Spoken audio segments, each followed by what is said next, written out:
Hey guys, what's up? Felipe here, and today I'm gonna talk a little more about my solo album, and especially I wanna talk about every guest or every musician that I tapped to play on the album. Of course, as most of you know, the album is already out. It was released on September 21st, and I have to say that I am very happy with the response, the reaction to the music, and especially happy because my main objective has been achieved, which was to focus on the compositions, focus on the songs, and let all the technical parts and all the hard, fast parts be nothing but embellishments to the songs. I realized that people connect to the music and then they are paying attention to the fast bass parts or the great guitar solos or the great drum lines or the great vocal line in the case of Thorn in Our Side. And that makes me very happy because that was my main objective from the get-go. I want to start by talking about Simon Phillips, not because he was the first musician to get involved, but because he was the first guest that I got a hold of. I have been a fan of Simon's for many years. I listened to his album Symbiosis countless times, and I love that album, everything about it. The compositions, the drum sound, the drum lines, Anthony Jackson on bass, and a lot of great musicians. And through the years, of course, I've been following Simon's work in different bands with different artists, and of course, Protocol. Whenever I thought about the solo album, I always imagined having Simon on the album.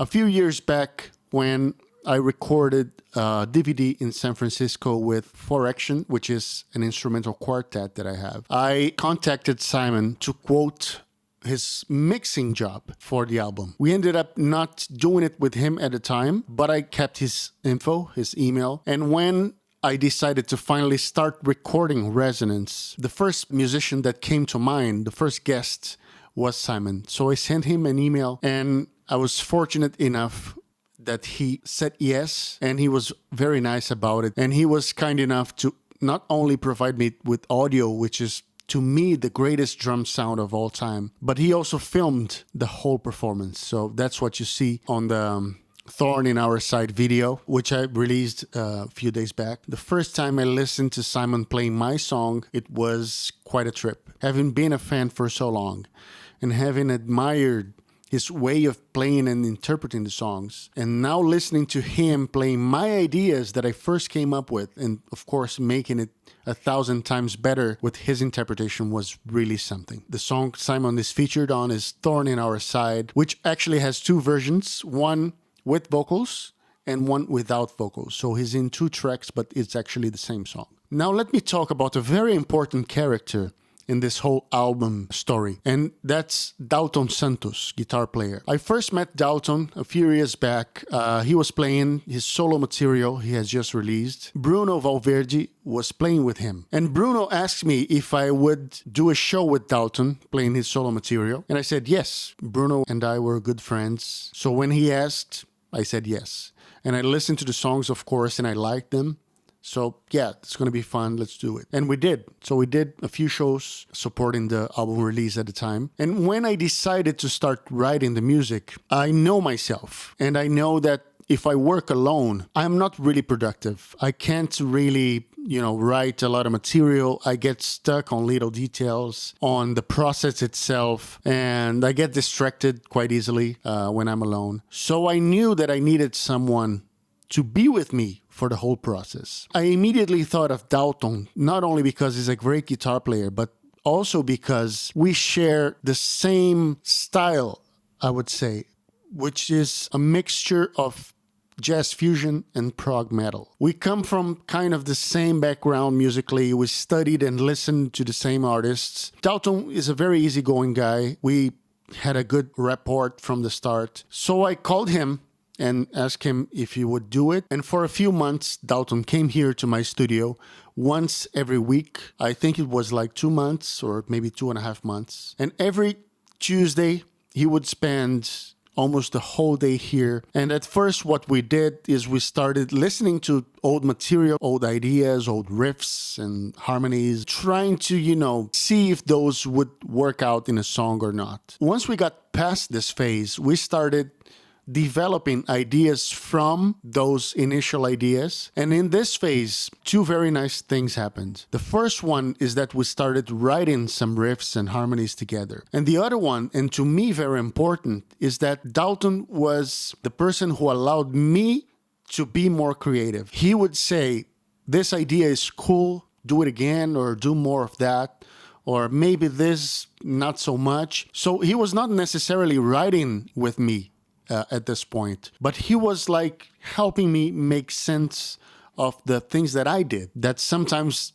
those are the things that I get stuck with. And he helped me not get stuck. And we advanced quite quickly with the songs in this format. So after maybe 2 months, I had the main composition for 9 songs ready. And then I started working myself on the songs. But Dalton was very important. And he also played, aside from myself, the most guitars on the album. So he played a lot of solos, a lot of melodies, a lot of harmonies, especially clean harmonies. Every time that I needed a guitar player touch, because I recorded a bunch of guitars, but I'm not a guitar player. I can play. Especially I can play what I created. But sometimes you just need the guitar player touch. More precise, maybe more delicate sometimes. The voicings on the guitar, especially on the clean stuff. And he did a stellar job. And his solos are on par with every other guitar player on the album. And that's saying a lot. Because, you know, the guitar players on this album are a stellar team. He did a great job, and he was a big part of making this album come a reality. Then,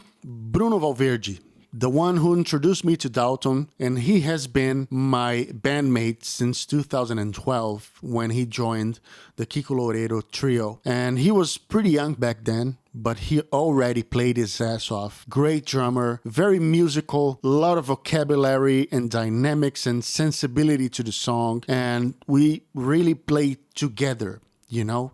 Because playing the same song at the same time is one thing. And playing together, locked in, having musical ideas together, that's an entirely different experience. And with Bruno, he's one of the few drummers that I do have that connection. And we became good friends. Then he later joined Angra 2 years later in 2014. And we have become just the greatest friends. And it's just a pleasure to be around. So of course, when I needed a drummer for the solo project to record most of the songs, I had no doubt in my mind that Bruno was the guy. He can be the heaviest drummer and also the most delicate, the most precise, detailed drummer. So he thinks about the small details of every arrangement to really complement the ideas and really make the song better. So he's not one of those guys for whom the song is just a vehicle for him to show off. He really thinks about the music and tries to enhance the music. And of course, being an instrumental album, there's plenty of room for experimentation. In my opinion, he shined in this album and played some of his best drum lines. I'm so happy that he's part of it and that he spent the time and energy to do the best he could, even though we weren't able to do it in person, which I would love to do, and that was my initial plan. Bruno now lives in Los Angeles. I live in Brazil. During the whole COVID, he wasn't allowed to come to Brazil because of his visa situation and the borders being closed and all that. So we worked in a remote manner. He would play over my demos, send me ideas, and we would trade ideas back and forth. We would talk via Zoom, and he would have his drum set ready. And we would, discuss the arrangements, and he would try it out on the spot. And he really knows what I want because just like Dalton, we share the same background. So he knew what I wanted. And of course, playing together for so many years, we learned to understand each other. So his job in the album is amazing, and I'm pretty happy to have him. During this process of arranging the songs and writing the songs, it was, of course, the first time that I did a solo album, and the first time that all the decisions were on me. It was all about what I wanted, the vision I had, and fulfilling this vision. But sometimes in the process, it's easy for you to get a little bit lost and start to question your decisions. It's a normal process. But when you have a band that's writing together, these issues, they get resolved more easily. When you're writing mostly alone, all these decisions fall on you, and sometimes you just don't know if you're doing it right or not. So I sent a message to Kiko Loureiro, who of course is my bandmate for 20 years in Angra and on his solo project as well. He again knows very well the styles that I wanted, and he's an amazing composer. Many people see Kiko as this amazing guitar player, which he is, and there's no question about it. His technique and ability to sound amazing with great feel and at the same time playing impossible licks that you cannot even start to imagine how he did it. And I have been witnessing this since 2001 when I first joined Angra. He's just amazing as a guitar player, but also he's an amazing composer. And of course, anyone that listens to his solo material and his compositions in Angra know that. But I don't think it's a side of him that many people pay that much attention to. I had all these songs and all these ideas, and I sent all of this to him, and I said, please give it a listen and tell me what you think. A few days later, he started sending me all these audio messages with great ideas and great insights and his first impression of the songs, which is something that at that point I had no clue about. Because, you know, you get so into the process that it's hard for you to really think about what would the listener think when he listens to the song for the first time. Based on his insights, I started cutting here and there and making changes and adapting parts and whatnot. Absolutely, the songs got better. And of course, I had also to have him playing guitar on the album because it wouldn't make sense not to. He played a beautiful solo on a song called Sagan, which is named after Carl Sagan, the astrophysicist, who was a big influence to me. And Kiko played a beautiful solo. Great that I have him on the album, not only as an advisor, if you will, but also as a great guitar player that he is. One other musician that I always knew that I wanted on my album, and I had already told that to him many years ago when we played together, was Virgil Donati, one of the greatest drummers to ever walk the planet. I've been so impacted by his music with the solo stuff, Planet X, and all that he did. Such a great influence to me. When I had the songs more or less ready, I contacted Virgil and I sent him a few songs from the album, and he chose this one, Metaverse. And I just told him, Virgil, do whatever you want with the song. I can adapt to it later. I want Virgil. I don't want my vision of Virgil. I want Virgil. What would you do here? How would you play this part? How do you imagine it? You know, and to no one's surprise, he just destroyed it in the best of ways. He started out with a crazy fill that most drummers would have to study years to get right. His interpretation of the song is so amazing, and it added so much to the song that I sat down listening to what he did and rewrote my parts over the drums. So of course the main riffs are there, but I added so much more to the song by listening to his ideas and incorporating the way he played into the guitar and bass arrangements, and it just became so much better than I could ever do myself. And that's true with every song and every musician, because of course that's a solo album, but in no way am I the only responsible for the way it sounds. Every musician that touched the songs made them better. And I chose each musician because I knew that they would do that to the songs. I knew that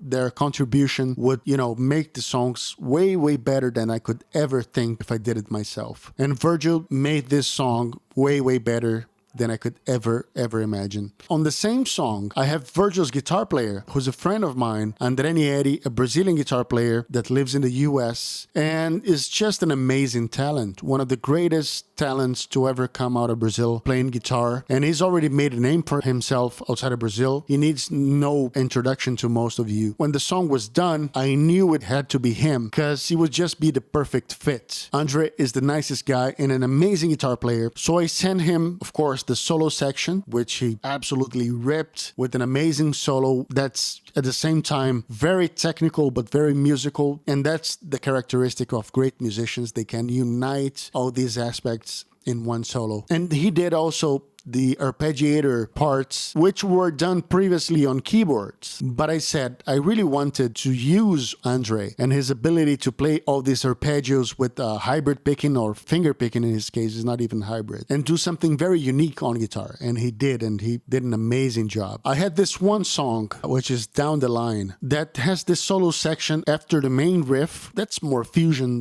more groovy. And I always, had doubts about it. Even Kiko's told me I wouldn't do that. I wouldn't have this solo at the start of the song, but I wanted to have it there. And I knew that it would work if Guthrie Govan soloed on that spot. And I got Guthrie to play that very part. We have a good friend in common, Riccardo Capelli, who's an Italian promoter, and he does Guthrie Govan and the Aristocrats a lot, and he's friends with Guthrie, so I sent him an email. I'm trying to reach Guthrie, can you get him for the album? I sent him the song and told him where Guthrie would play. And to my great surprise and joy, Guthrie said yes. Not only he played an amazing solo like only Guthrie could, but he made that part make every sense, just like I had imagined at the start. And he even recorded some clean guitars for the harmonies to be more clear the way he wanted it. What to say about Guthrie? He's just one of the greatest guitar players ever. He can play any style and make it sound amazing. It's just one of those alien talents that you don't see very often. And having him on the album is just more than I could ever ask for. I did a lot of the keyboard arrangements. Actually, I did keyboard arrangements in all of the songs. But I'm not a keyboard player. I can barely play the keyboards at all. I can program them good enough for the most part. But I'm no keyboard player. So I got two guys to do the keyboards on the album. One of them is Bruno Alves, who is an amazing keyboard player. He can play anything from fusion to pop to rock to metal, whatever he wants. And he's one of those guys who can do no wrong. It seems that everything he touches turns to gold. I handed him my MIDI files with the keyboard arrangements, and he just transformed everything and came up with ideas and arrangements and tones that were fantastic. He really surprised me, and he really, gave a touch to the songs that made them so much better. Sometimes I wish I had him more on the album, and I'm sure that the next time around I will try to get him to write the keyboard parts with me from the start, and they're going to be even better. And the other guy who did keyboards is Antonio Teoli. This guy is a Brazilian guy also. He lives in the US, and he's an amazing game soundtrack composer. He has been doing it for many years. I called him because I knew that his approach would be not only to do the notes and the lines, but also the ambient, all the effects, all the, things that make the song more than a song. He did Resonance, which is the title track. It's very clear. You can see the difference between just having keyboards and orchestra and whatever, and having all the effects and all the ambientation. Amazing job. An amazing guy. Very happy to have him. And he also did Not a Day Goes By. And this song, since the moment I wrote the first lines, I knew that it needed a very epic orchestra sounds, and of course that's his forte, so he nailed it with both the sounds and the arrangements. But I was also lucky enough to get one very special and very talented game composer called Shota Nakama. He's a Japanese guy that also lives in the US, and he did a lot of great soundtracks, including Final Fantasy, Sonic, and whatnot. Antonio also worked on Sonic and many others. These guys are very experienced in game soundtracks, and I really like the experience of having Shota doing the arrangements and writing the arrangements for different instruments, and Antonio doing the sounds and the programming. It really gives the song a different dimension, so they contributed a lot to the song. As I said before, I took the chance on this album to have some amazing musicians that were not only people that I admire, but they were great influences to what I do. And when I say influences, of course, I'm not talking about bass players because I'm the only one on the album, but I am very influenced by many different musicians from different instruments even. And this influence is not maybe playing the same licks or trying to copy what he did, but just the overall sound that the person has. And this guy certainly has a very unique sound, which I have, listened to a lot and have always admired. And that's Brett Garsed. He's an Australian guitar player that if you know fusion at all and you don't know Brett, you're just wrong. Go listen to him right now. He played with Planet X. He has his solo stuff as well. He played with many other bands. In the 80s, he played with Nelson, the glam band. And he's just an outstanding talent. When I sent him the music to play on, I didn't really know what to expect, because Brett is a fusion player, and the part he plays, the solo part, that's a very heavy rhythm guitar underneath. That's a very dense song. And when he sent me the solo, I could not believe what I heard. His solo was so amazing in every aspect. The tone, the ideas, the musicality, the, every interpretation of every bend and every note and every rhythm that he incorporated into the solo. And my jaw, just dropped. So amazing to have Brett playing the song. The song is Neutron Star. Having these guys is just a dream come true to me. I can remember teenager listening to all this music and not even dreaming about playing with these people. And having them on the album is just surreal to me. And last, but definitely not least, the last guy to play on the album, actually to sing on the album, Dino Jelusic. I first heard about Dino last year when he started during COVID, doing all these collaborations with different musicians, with Mike Portnoy, with Joel Hoekstra, with Virgil Donati, all these guys. I was in awe of his voice and the way he sang, his keyboard playing, her bass playing, and guitar playing, and everything. Such a talented guy. A mutual friend, someone that I met at NAMM 2020, Kyle Hughes, who's drummer for Marco Mendoza and for Bumblefoot. He organized a collab between me, him, Bumblefoot, and Dino playing Bumblefoot's Planetary Lockdown song. And the idea was to make a version of the song with vocals. And Dino created this vocal line and lyrics that were so amazing. It almost sounded like the song was meant to have vocals from the get-go. He did that to Liquid Tension Experiment, to Planet X, to Kiko's song In Motion, which I recorded, and many other bands. I started wondering if it wouldn't be very nice to have Dino sing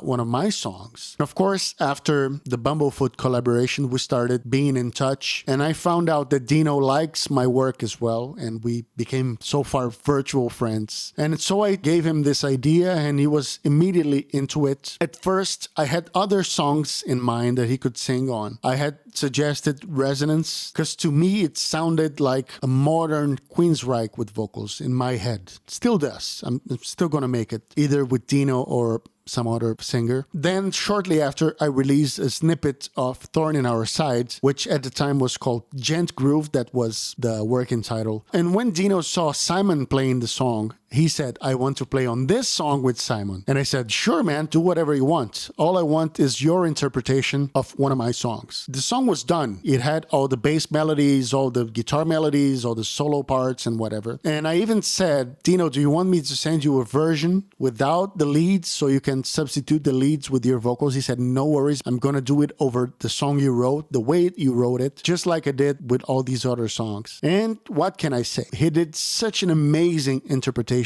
such an amazing melody, lyrics, and all of that, and choirs. It sounds so big and powerful that, again, it sounds like it was always meant to have vocals from the beginning. My first idea was to have, the main version being the instrumental song and maybe like a bonus track with the vocals. But when he sent me the vocals, it was so much better that I switched. And so the vocal version is the main one, and the instrumental version ended up being like a bonus. Such a pleasure to work with Dino, such a great guy. One of those things that playing with other people makes your own work so much better. Just having all these great musicians collaborating and playing my music is such a great feeling. And I'm so happy with the results, so fulfilled that I finally got to release my solo album after all these years. And I want to thank every one of these musicians for being in my album. That means the world to me. I hope someday, somehow, we can play together live in person, play these songs maybe. That would be amazing. That's a dream, actually. Of course, the album is released. It's in all streaming and download platforms. You can also get the high quality download via Bandcamp. I'll leave the link